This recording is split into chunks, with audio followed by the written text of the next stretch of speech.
Good morning, everybody. So, average workout. Not a whole lot to report as far as that. So, I went in. We started on the treadmill as per usual. Did 20 minutes on an incline, and I listened to 2 audiobook summaries.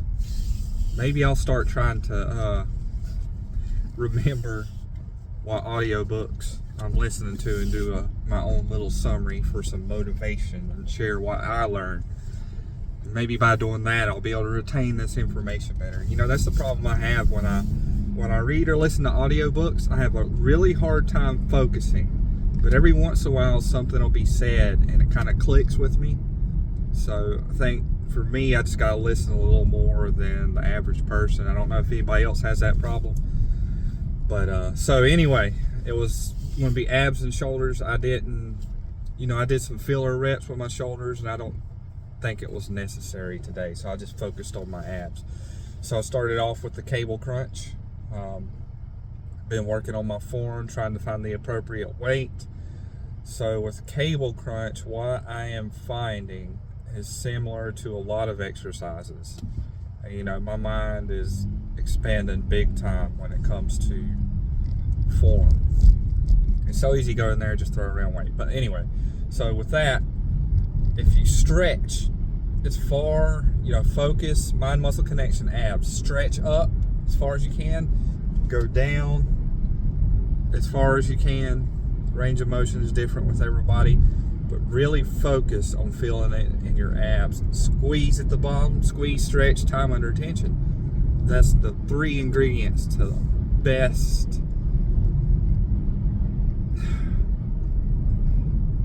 What am I trying to think of here? My opinion is the best, the most productive use of energy when developing muscle. It's not always the funnest, so I do still throw in some heavy stuff, but stretch, squeeze, time under tension, mind muscle connection. Boom. Do that with every exercise, and you're going to go, I think it's going to take you somewhere. And then we moved on so I did 5 sets of 12 with the cable crunch, and after that we did the cable twist. That one, so my problem here when I'm doing this one is the time under tension. It can bother my elbow a little bit, and maybe that's not something that would be normal if my elbow was healthy right now, my elbow and my forearm.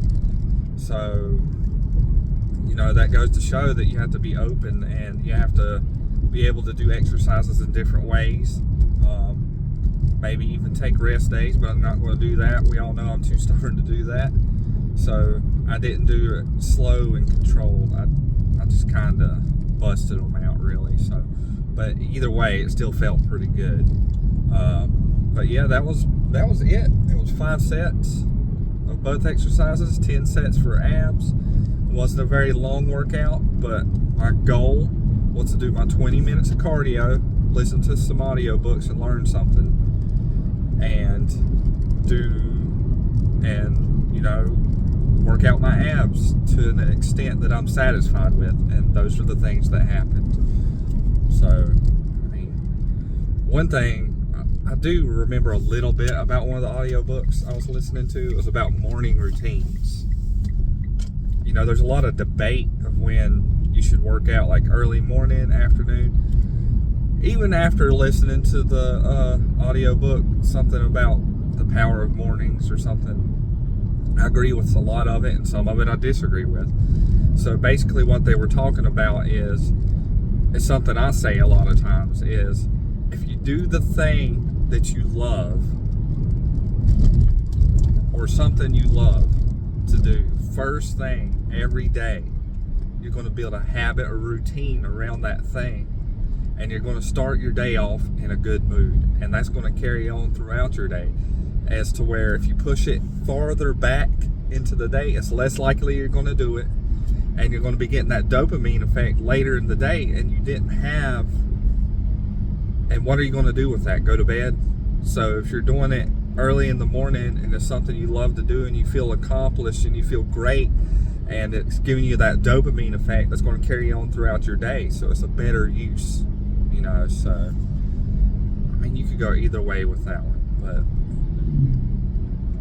you know, that's why I agree with it and disagree with it. Because I think if you're trying to work out, you go when it's best for you and you're able to do it every day. So some people can do it every afternoon because that's just the time to work for them. But my mornings, my afternoons and evenings can be extremely crowded. So I know if I don't go first thing, it might not happen, and we can't be having that.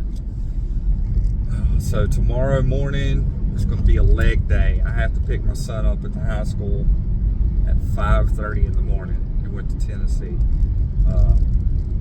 So I'm debating if I want to do a really early morning leg day and get nasty with it, or pick him up, drop him off, then go with a little more rest. I guess it really depends on what time I go to bed tonight. So we'll see if we're having a 3:30 a.m. nasty leg thrashing brutal workout like a psycho, or if I'll get a little more sleep, have the same kind of workout and have a little bit more energy. I don't know, something sounds pretty awesome about doing a brutal leg day on a Sunday at 3:30 in the morning. We'll see what happens, but it's about all I got for you guys today, and I'll see you tomorrow for that leg day. Have a good one.